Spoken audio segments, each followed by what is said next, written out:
Bonjour, je suis Adi, votre coach e-commerce. Alors, ce tuto va traiter des marketplaces. Donc, les marketplaces, c'est un sujet qui est très important puisque, vous l'avez constaté, lorsque vous cherchez un produit sur Google, la plupart des premiers résultats sont des marketplaces type Amazon, Cdiscount, eBay, Price Minister et j'en passe. Donc, les marketplaces, à la base, c'est quoi? Ce sont des entreprises qui sont des très grands groupes. Casino, c'est Cdiscount, Carrefour a racheté Carrefour a racheté Rue du Commerce. Vous avez la Fnac également qui a sa propre place de marché. Et donc, en fait, elles ont voulu prendre et surtout empêcher Amazon et eBay de prendre le marché de la marketplace.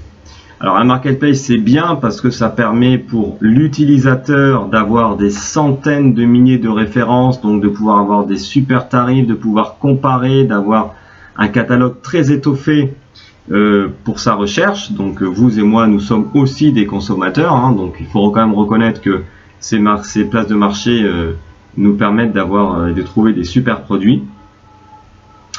Pour l'inconvénient pour le marchand, par contre, c'est qu'il y a une forte concurrence.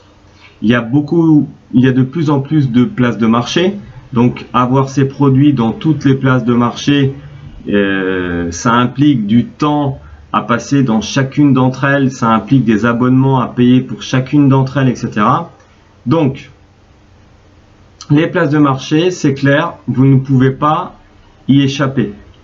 Donc, vous devez être présent sur les places de marché en tant que marchand. Par contre, vous n'avez pas besoin d'être sur toutes les places de marché. Il faut bien réfléchir quelle place de marché vous devez être présent.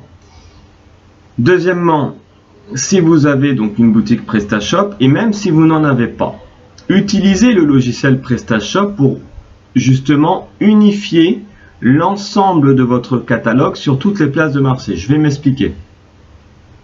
Au lieu d'ouvrir 10 comptes dans 10 places de marché, d'aller passer 10 heures dans chacune des places de marché pour à chaque fois pousser votre catalogue, à vous prendre la tête via les fichiers CSV ou XML. Vous prenez le logiciel PrestaShop, vous importez une première fois tout votre catalogue de tous vos produits.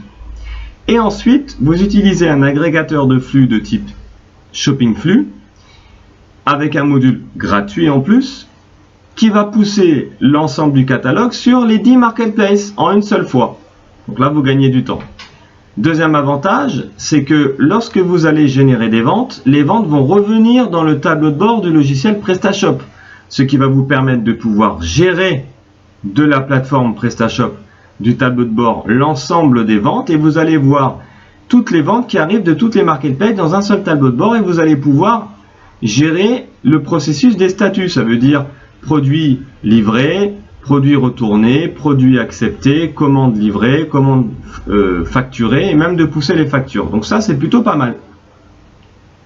Donc mon conseil à moi, c'est 1. Réfléchissez bien à quel type de marketplace vous devez être présent. 2. Utilisez un seul agrégateur de flux type Shopping Flux. Sur mon site, vous avez un article de Shopping Flux avec un code promo qui vous permet pendant 2 mois d'utiliser sans engagement gratuitement le logiciel et le module Shopping Flux, donc c'est plutôt pas mal. Et puis 3, soyez les premiers à vendre sur les marketplaces, parce que si vous avez un produit qui est déjà vendu sur les marketplaces, celle-ci va risquer de vous refuser votre adhésion, parce que c'est inutile d'avoir 10 paires de baskets identiques au même prix sur une marketplace. Elles n'ont pas d'intérêt non plus. Donc essayez de privilégier certains produits, ne mettez pas non plus tous vos produits, mettez les produits justement de niche, les produits qui sont un petit peu différents des autres. Et puis surtout, quand vous allez réaliser une vente, essayez dans le carton de livraison de mettre votre carte de visite ou votre flyer pour essayer de court-circuiter la marketplace et de pouvoir fidéliser un client qui va revenir directement plutôt sur votre site à vous que sur la marketplace. Et bien voilà, si vous avez besoin de conseils sur les marketplaces, n'hésitez pas à me contacter. Je vous dis à bientôt pour un nouveau tuto.